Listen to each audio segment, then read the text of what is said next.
Okay, so we'll continue. तो मतलब आप समझ रहे, इस बात को समझ रहे हो ना?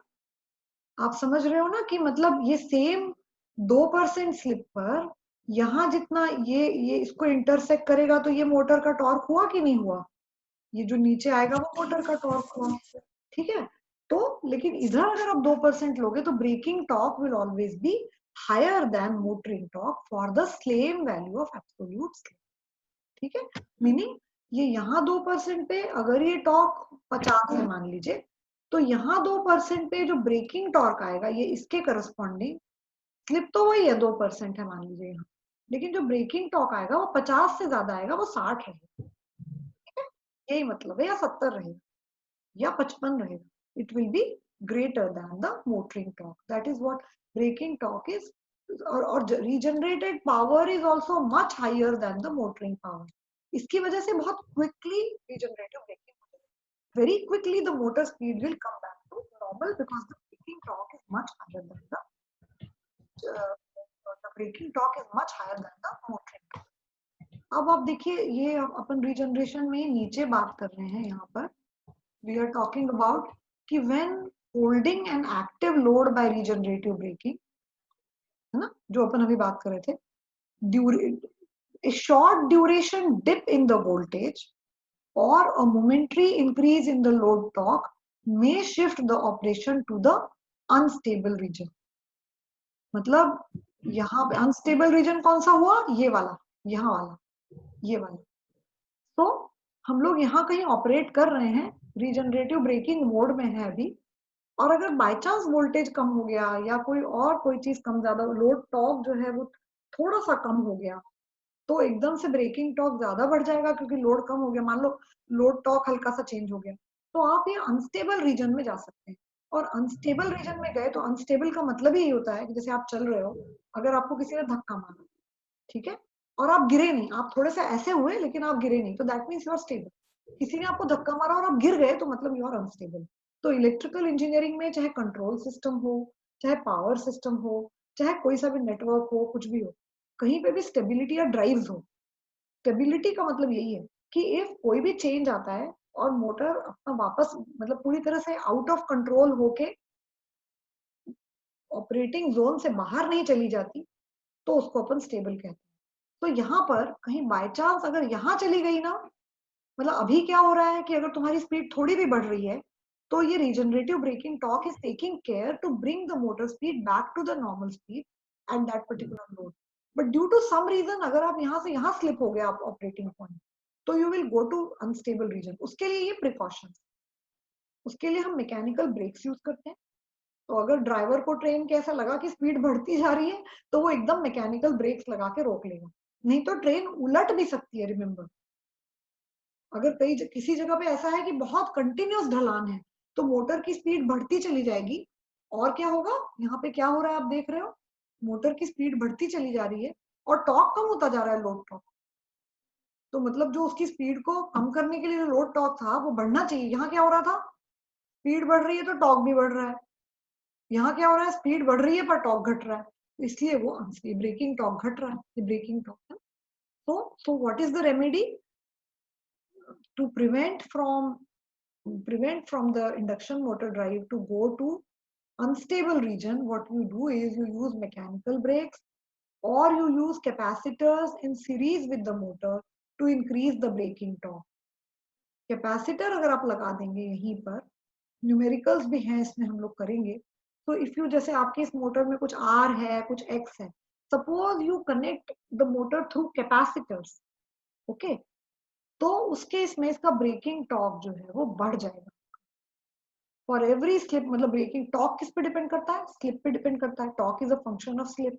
बाकी रेजिस्टेंस वगैरह तो कांस्टेंट ही होते हैं, स्लिप पे डिपेंड करता है। स्लिप किस पे डिपेंड करता है, स्पीड पे। स्पीड किस पे डिपेंड करती है, फ्रीक्वेंसी पे।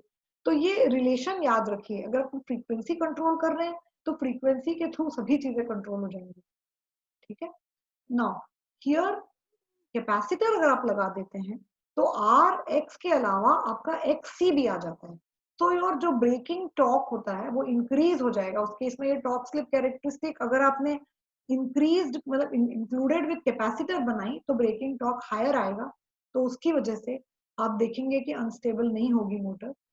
वाउंड रोटर इंडक्शन मोटर में रोटर रेजिस्टेंस भी ऐड कर सकते हैं। वाउंड रोटर मतलब स्लिप रिंग इंडक्शन मोटर, तो उसमें you can add a increase resistance also.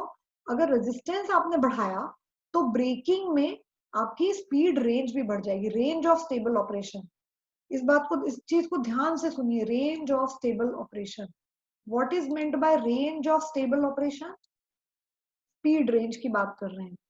Range of stable operation is from here to here, ये क्योंकि इससे अलग अगर कहीं भी आपकी स्पीड इधर चली गई तो अनस्टेबल हो जाएगी। सिमिलरली मोटरिंग में रेंज ऑफ स्टेबल ऑपरेशन क्या है? वो ये है।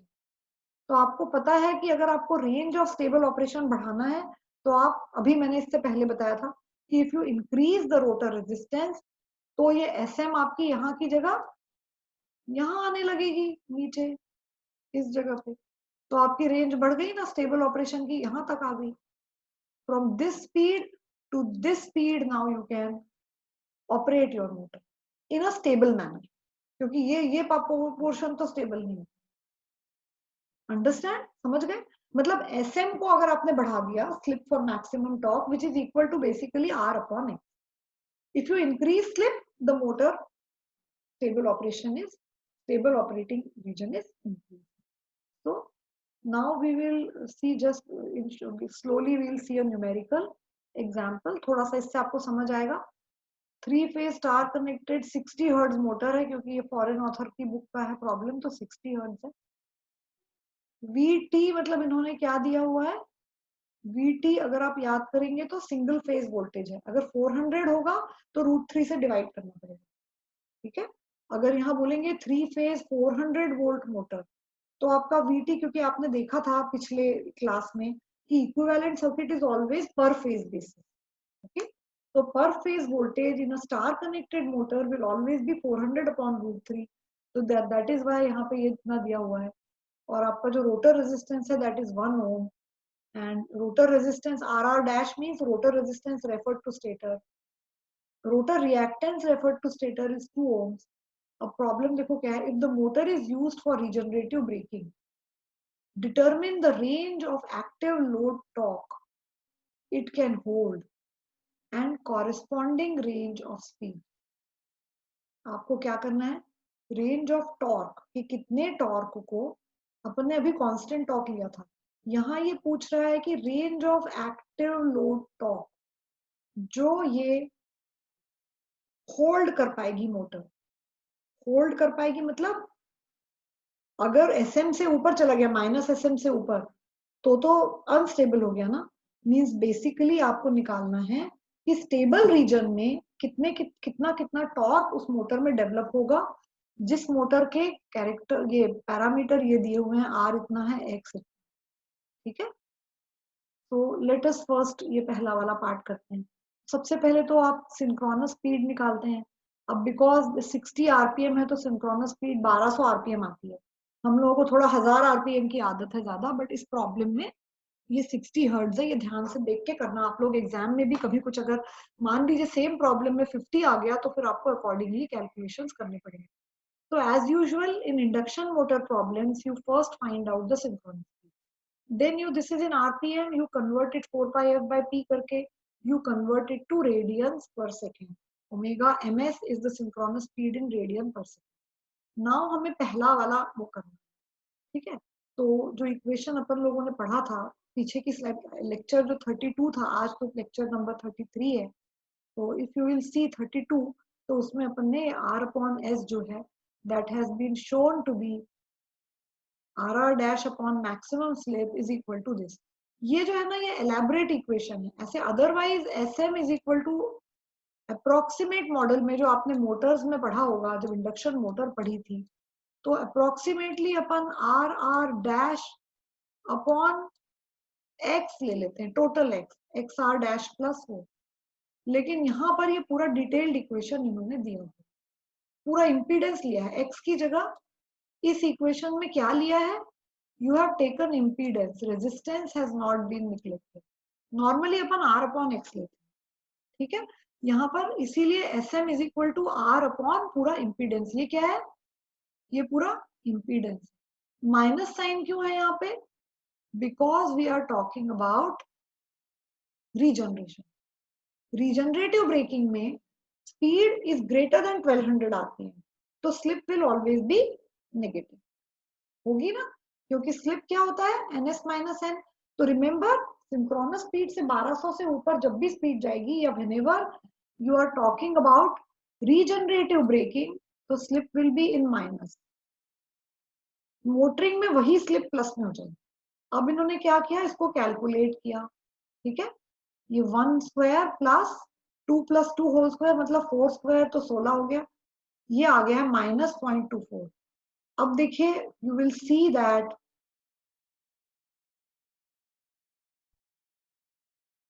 in general for electrical engineers induction motor is a very important area.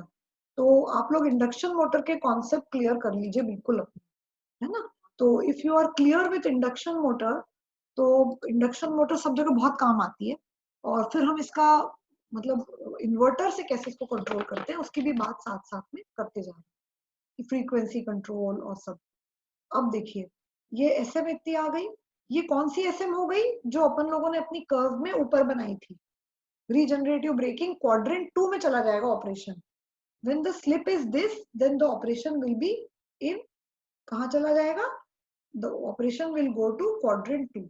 यहाँ पे पूछा है range of active load torque, तो हम लोग ये भी इक्वेशन मैंने आपको लिखवाया हुआ है, we have done it.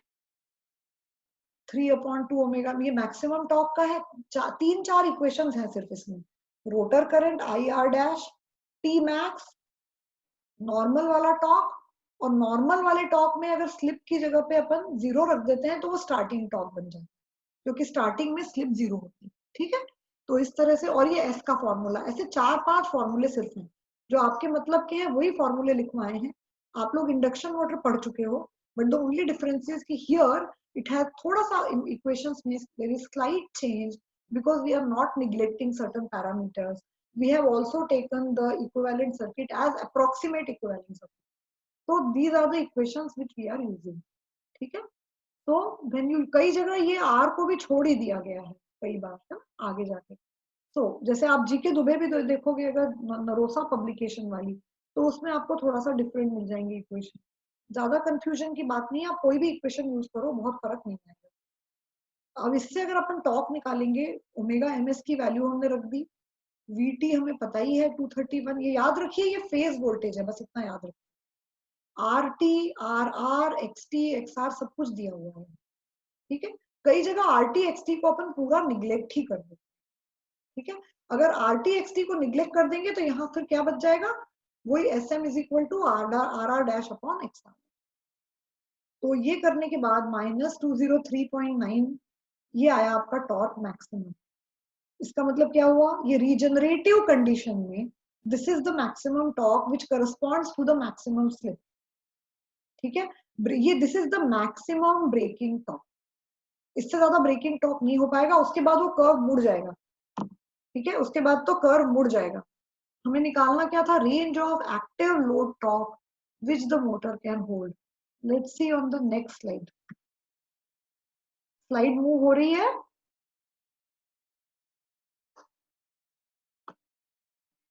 Yes ma'am. हो रही है ना. हाँ, अब अपने को क्या करना है, since stable operation is usually obtained, मैंने आपको जो बताया था, only up to slip SM which is -0.24. So the feasible value of S is -0.118. ठीक है, जो दूसरी स्लिप की 2 वैल्यूज आई थी ना, तो आपको ऊपर वाली वैल्यू हम नहीं ले पाएंगे, सिर्फ यही वाली हम सिलेक्ट करेंगे.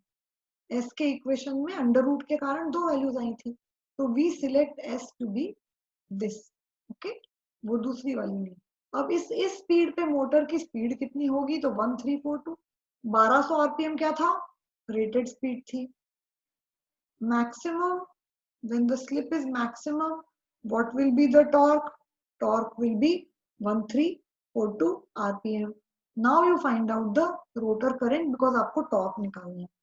Same formula, you find out the rotor current. It comes out to be 27.2. ठीक है, इन स्लिप आपकी माइनस में ही रहेगी. Slip will be in minus because Why the slip is in minus? Because we are talking about the braking current. This is not the motoring current.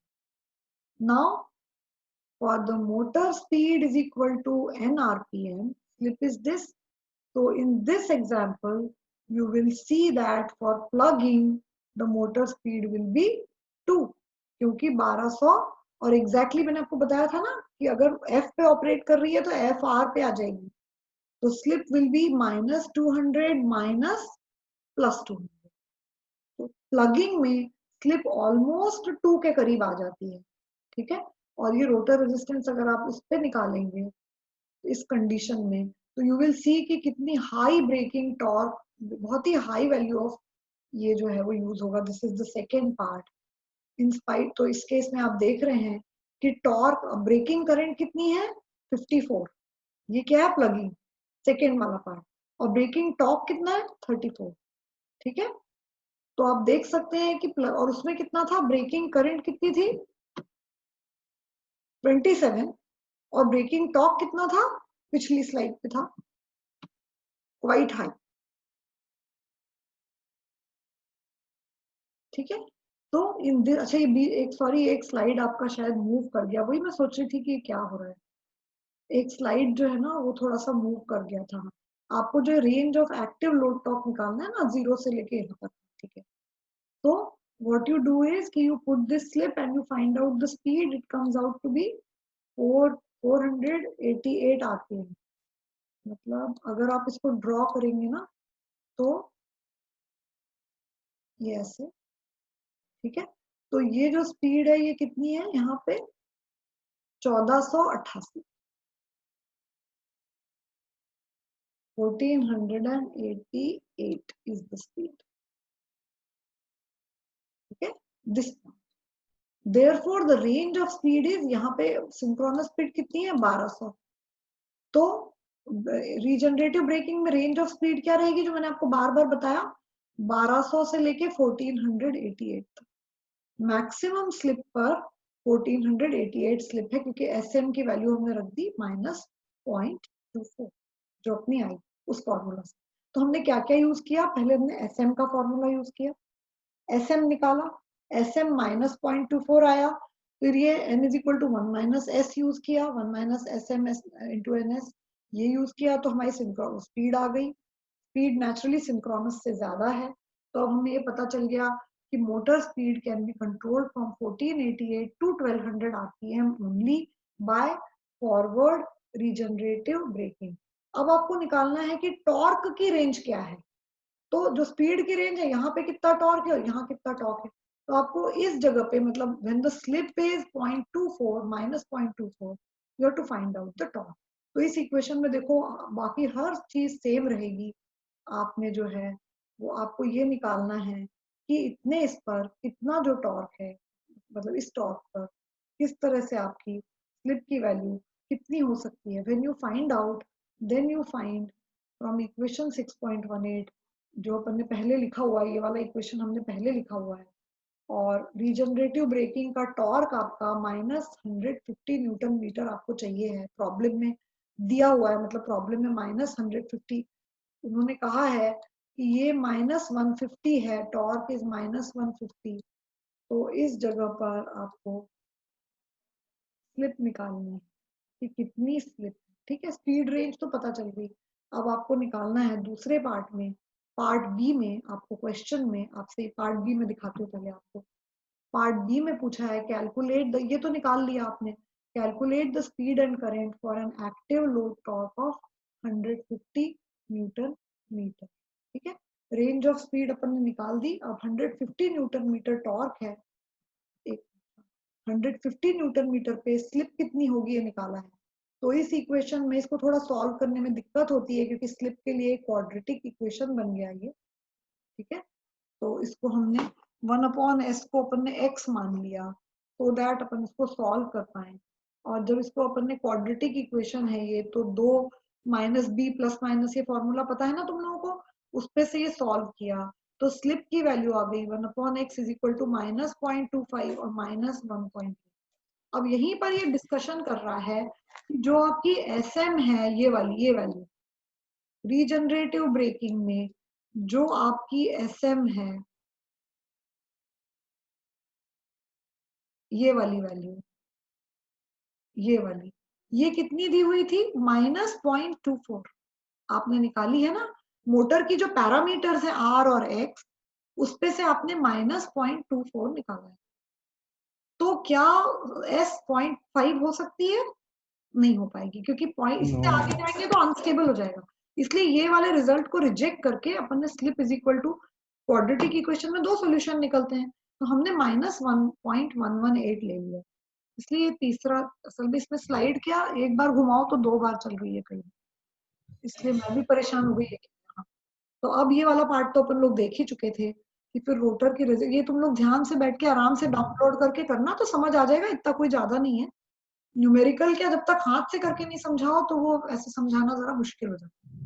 तो अब आपने इसको कर लिया और आपने ये पर्टिकुलर कंडीशन में रोटर्स ये निकल आया। जो दूसरा आपके प्रॉब्लम का जो अगला पार्ट था कि प्लगिंग और रिजनरेटिव ब्रेकिंग को कंपेयर करना था, तो you have done that also.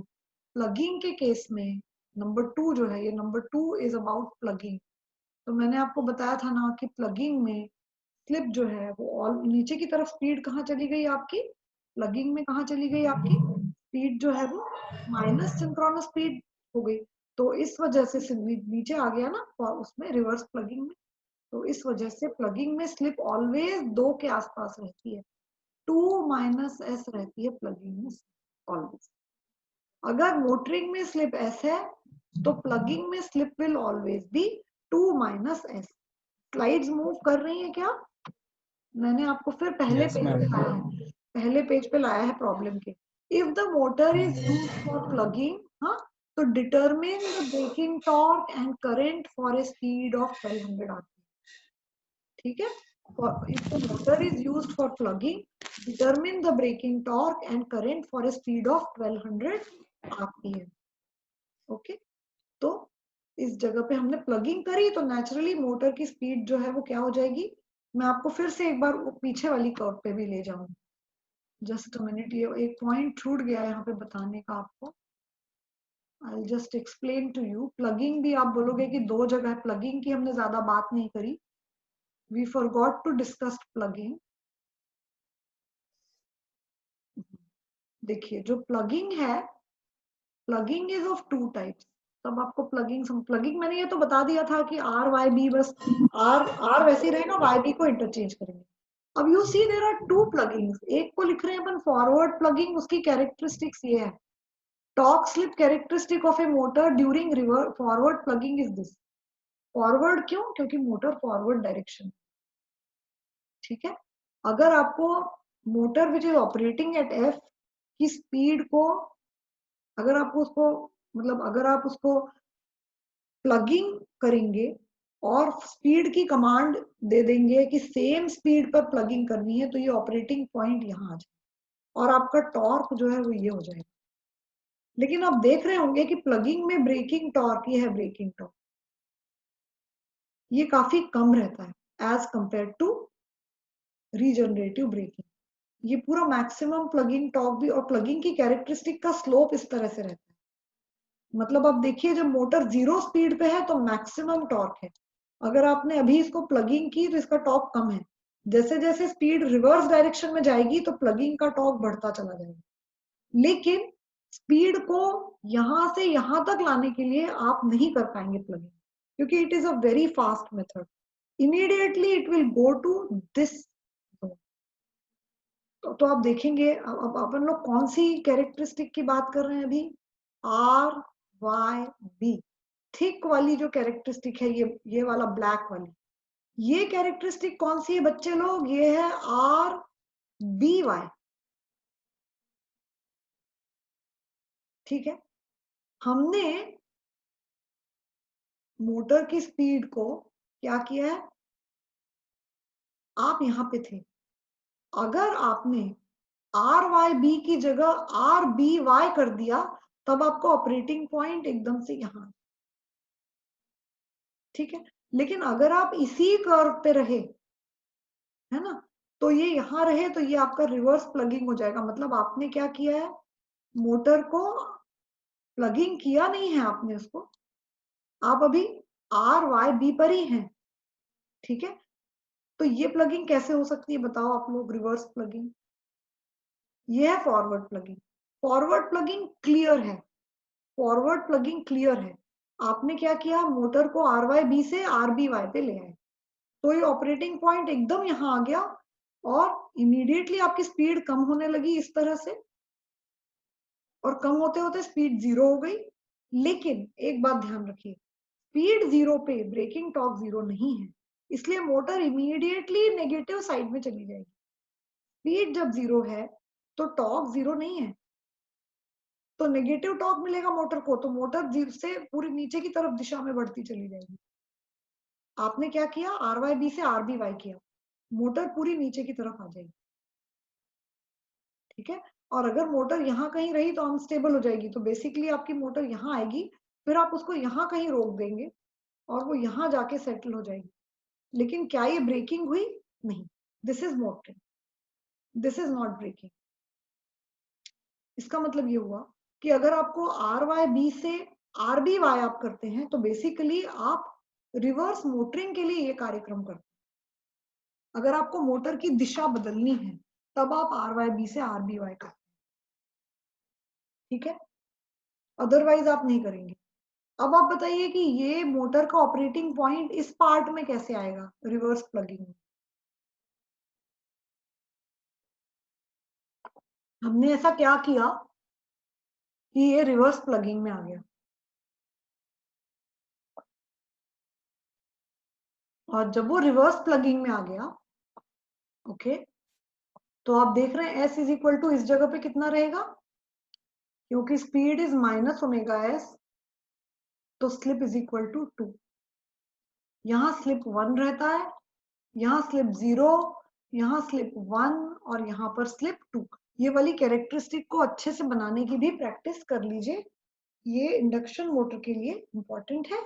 और ये वाले जो क्वेश्चंस हैं ये आपके क्वेश्चन शॉर्ट आंसर क्वेश्चन में ये इस तरह के ये तीनों चीजें लिखने के लिए आ सकता है कभी भी। Reverse plugging is like forward regenerative braking. ये this is load driven, remember this is load driven, okay, this is load driven. ये लोड जो है वो उसको, मोटर का जो लोड है वो उसको उल्टी दिशा में लेके जाता है, तो मोटर आपकी रिवर्स दिशा में, मोटर उल्टा चलने लग गई, जैसे वही आपके कुएं की रस्सी छूट गई तो जैसे उल्टी दिशा में जाएगा ना, वो समझ। मोटर में उस समय एक ब्रेकिंग टॉर्क प्रोड्यूस होगा, और वो जो ब्रेकिंग टॉर्क है वो क्या करेगा कि मोटर की रिवर्स दिशा में स्पीड बढ़ती जाएगी इस तरह से, ठीक है। लेकिन जो आपका ब्रेकिंग टॉर्क है वो इस समय हाईएस्ट रहेगा जब स्पीड 0 है। प्लगिंग में व्हेन द स्पीड इज 0 उसी समय लोड टॉर्क हाईएस्ट, चाहे ये वाली प्लगिंग की, ऊपर वाली प्लगिंग की बात करें, फॉरवर्ड प्लगिंग की या रिवर्स प्लगिंग की, उसके बाद ये कर्व ऐसे आता है ना। तो जैसे जैसे स्पीड बढ़ेगी, plugging is a very inefficient method of braking but it is very quick. Normally if you have to reduce the speed from one speed to the other, what you do is कि you put a speed sensor, and जैसे ही speed यहाँ आई, इस जगह पे आई, तो आप immediately motor को कुछ लगा के नीचे जाने से रोक दे, और मतलब नीचे की दिशा में जाने से रोक देंगे। You will just clamp the motor and immediately फिर से RYB कर देंगे। तो ये करके आप मोटर की स्पीड को कम कर सकते हैं, बट वो बहुत ही कम ऐसा होता है। Plugging is normally used for reversing a drive, ठीक है। तो ये दो तरह की प्लगिंग, अपन ने दो तरह का रीजनरेशन पढ़ा था। Forward regeneration is a load driven regeneration, ठीक है। Similarly here also, if you change the frequency then you can bring it at a lower speed also, the same braking can be done at a lower speed। अब यहाँ ये क्या पूछ रहा है, if the motor is used for plugging, मतलब plugging का मतलब तो वही हो गया कि आपने RYB में थी अगर मोटर तो RBY कर दिया, तो determine the braking torque and current for a speed of 1200 R. कि 1200 आरपीएम पे कितना स्पीड और कितना टॉर्क है। ठीक है, तो ये वाला पार्ट अगर हम देखेंगे अभी, तो motor speed ns minus N, ये तो देख ही लिया आपने, ns is equal to minus 1200, क्योंकि आपने प्लगिंग किया है, यू हैव डन प्लगिंग, तो synchronous speed is equal to minus ns हो गया, बिकॉज नाउ आप आर उस वाले में है ना, जो डैश वाला कर्व था, डैश वाले कर्व के लिए synchronous speed is minus 1200 RPM, motor speed is 1200, तो स्लिप इज 2। आगे देखो क्या हो रहा है फिर, स्लिप इज इक्वल टू 2 की वैल्यू रखकर अगर आप उसको पर्टिकुलर को कैलकुलेट करेंगे, तो you get this current and this torque. ठीक है, so it can be shown that in plugging the torque is low, you are doing same thing, you are bringing the speed to 1200 rpm, है ना, and torque is low and speed is also I mean the torque is low and current is high, so which is a very bad characteristic किसी भी drive के लिए। torque upon current is a very important indicator, जितना high होगा torque into current, कोई सा भी, चाहे मोटरिंग हो चाहे ब्रेकिंग, क्योंकि करंट जो है ये इलेक्ट्रिकल लोडिंग की बात करता है, हाई करंट होने से मोटर में लॉसेस ज्यादा होते हैं, इलेक्ट्रिकल लोडिंग ज्यादा होती है, तो वी वांट मिनिमम करंट पर मैक्सिमम टॉर्क मिलेगा। ठीक है, तो ये अगर टॉर्क अपॉन करंट रेशो अगर हाई है किसी मोटर का, तो वो बेटर मानी जाएगी या वो मेथड बेटर माना जाएगा एज कंपेयर टू अगर टॉर्क अपॉन करंट रेशो लो है, तो इसका मतलब करंट हाई रहेगी और टॉर्क कम मिलेगा, तो लो इज नॉट कंसिडर्ड गुड। तो प्लगिंग में the torque upon current ratio is low. ठीक है, तो this was about this, and ये न्यूमेरिकल तो आप लोग ध्यान से पढ़ना, और फिर कोई डाउट होगा तो पूछ लेना, बिकॉज ये इसी तरह का एक आध कोई और न्यूमेरिकल आपको मैं असाइनमेंट में दे दूंगी, तो you will have some practice, और फिर एग्जाम में भी आप उसको कर सकते हैं। ठीक है, अब है स्टेटर, ये पहला मेथड जो है स्पीड कंट्रोल का, वो मैं आपको शॉर्ट में पढ़ाऊंगी, क्योंकि अपन ने टॉर्क स्लिप कैरेक्टरिस्टिक बहुत अच्छे से पढ़ ली है, ये वाला पूरा part. This is the first method of induction motor speed which is called as stator voltage control. Second is frequency control. Frequency control में V बाय F दोनों को चेंज करते हैं, V और F दोनों, और रेशो फिक्स रखते हैं। स्टेटर वोल्टेज कंट्रोल में we are not changing the frequency, बस इतना ही फर्क है। V बाय F में क्या है कि V by F, we keep V by F constant. ठीक है, that is second method, V by F is kept constant, meaning voltage reduce किया, अच्छा वोल्टेज बढ़ा नहीं सकते, ये भी मैं बार बार आपको बता ही रही हूँ, you can never increase the voltage, you can only reduce it. That means all these methods will give you a speed control method below the base speed. They will be always constant torque mode below the base speed. So if you reduce the voltage and you reduce the frequency also such that V by F remains constant, it is the method number 2 which we will be studying in the next class. But here we are only reducing voltage, which is called stator voltage control.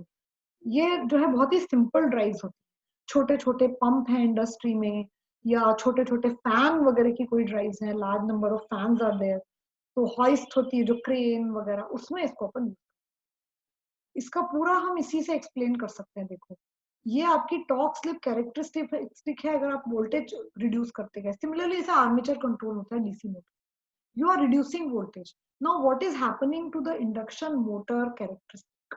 When you are reducing the voltage, the characteristic is shrinking like this. ये देखिए V is decreasing.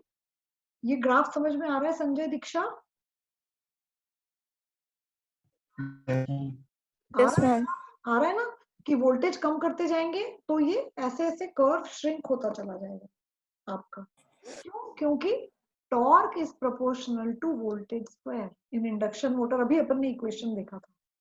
ठीक है, तो क्या होगा कि अगर आप वोल्टेज कम करते जाएंगे तो आपका टी मैक्स भी कम होता चला जाएगा। ये रेटेड वोल्टेज पे इतना था आपका T max, this was your T max x axis पे, नाउ आपका टी मैक्स कम होता है। ठीक है, टी मैक्स इज रिड्यूसिंग। तो अगर आपको ऐसे कंडीशन में अगर आपका ये लोड टॉर्क होता ऐसा, TL। तो आपने वोल्टेज कम किया तो क्या आपको ऑपरेटिंग पॉइंट मिलता? क्या वो मोटर रिड्यूस वोल्टेज पे ये टॉर्क को कर पाती? नहीं। You need a torque which is also reducing with speed. ये है आपका load torque. That means the stator voltage controlled induction motor drive is suitable, okay, is suitable only for loads where speed dependent, where the load is speed dependent, जो कि इसका example क्या है, fan pump वगैरह। इसमें अगर load की speed कम करी तो लोड का टॉर्क रिक्वायरमेंट भी कम होता चला जाता। और इस केस में इट इज पॉसिबल कि जब भी आपकी टॉर्क स्लिप कैरेक्टर, ये मोटर का टॉर्क है, this is TM motor torque, तो आपका मोटर का टॉर्क कम होता जा रहा है तो भी आपको ऑपरेटिंग पॉइंट मिल रहा है और आपकी स्पीड भी कम हो रही है। रेटेड वोल्टेज पे स्पीड ये थी, यहाँ पर जब वोल्टेज रिड्यूस किया तो स्पीड रिड्यूस होके इधर आ गई, और वोल्टेज रिड्यूस किया तो स्पीड यहाँ आ गई, और वोल्टेज रिड्यूस किया तो ये स्पीड यहाँ आ गई। Meaning you are reducing the speed by reducing the voltage, and पूरा कुछ इसी में क्लियर। और ये ग्राफ भी बिल्कुल क्लियर है, बिकॉज आप अगर प्लॉट भी करके देखेंगे, torque is proportional to V square. अगर आप एक फॉर लूप लगा के मैटलैब में एक प्रोग्राम बनाएंगे जिसमें आप वोल्टेज को चेंज करते जाइए, टॉर्क निकालिए, तो बस इंडक्शन मोटर का ऐसा ही ग्राफ बने कि उसका टॉर्क अगर आप कम करेंगे तो टी मैक्स, मतलब वोल्टेज कम करेंगे तो टी मैक्स भी कम होता जाएगा और सभी कुछ कम होता जाएगा, स्टार्टिंग टॉर्क भी कम हो जाएगा, बिकॉज टॉर्क के फॉर्मूला में न्यूमरेटर में क्या आता है, वोल्टेज स्क्वायर। तो ये दो चीजें याद रखिए, torque is proportional to voltage square, इसीलिए if you reduce the voltage, of course speed will reduce but the torque will also reduce. That means you cannot use it for a torque which is not dependent on speed. Torque which is independent of speed will not be suitable for this drive, okay? You can use it only for fan, pump, crane, hoist, etc. This is an ideal drive for fan, pump, क्योंकि एक तो ये ज्यादा complicated नहीं है, this is a very simple drive। यही चीजें यहाँ पे लिखी हुई है, hence the rotor current is directly proportional to terminal voltage, hence the torque to current ratio decreases। यही मैंने आपको भी बताया था कि torque to current ratio important है। तो इसमें क्या है, वोल्टेज कम करने से करंट भी कम हो जाता है, ठीक है।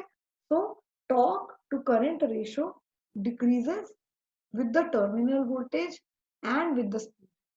टॉर्क भी कम होता है, स्पीड भी कम होती है, वोल्टेज भी कम होता है, but T by I ratio reduces. फिर torque available for a given thermal loading of the motor also decreases with, मतलब इसमें बेसिकली मोटर जो है वो डी रेटेड हो जाता है, मतलब लोड का, मतलब करंट काफी लेगी पर टॉर्क ज्यादा नहीं लेगी, है ना। Torque is proportional to current, तो करंट तो उतना ही रहा लेकिन आपका घटता चला गया। तो इस तरह से motor is loaded, T by I ratio is less in this particular drive. Therefore, low speed operation without overheating of the machine is possible only if the load torque decreases with speed, as in the case of a fan load level. This is what, अगर torque भी कम होगा और speed भी कम होगी और current भी कम होगी तो फिर यहाँ पे सब कुछ स्पीड डिपेंडेंट, ठीक है। And this is in case of A fan etcetera. अगर आप इसमें, आप यहाँ देखिए, अगर स्टेटर कॉपर लॉस वगैरह को निग्लेक्ट कर देते हैं तो अप्रोक्सीमेटली मोटर की एफिशिएंसी पीएम अपॉन पीजी होती है, विच इज 1 - तो इसका मतलब यहाँ ये हुआ कि जैसे जैसे मोटर की स्पीड कम होती गई ना, यहाँ कम होती गई, तो स्लिप क्या होगा, बढ़ता जाएगा ना, स्लिप तो बढ़ता जाएगा ना, slip is equal to omega M S minus this, तो स्लिप बढ़ता चला गया, स्लिप बढ़ गया आपका इस दिशा में, तो 1 - स्लिप, मतलब जैसे जैसे स्पीड डिक्रीज होती जाएगी मोटर की एफिशिएंसी भी घटती जाएगी। But it is a very simple method, that is the only thing. Speed control is achieved by varying the terminal voltage until the torque required by the load is developed at the desired speed. आपको desired torque, desired speed पे लाना है. किसी भी drive का यही काम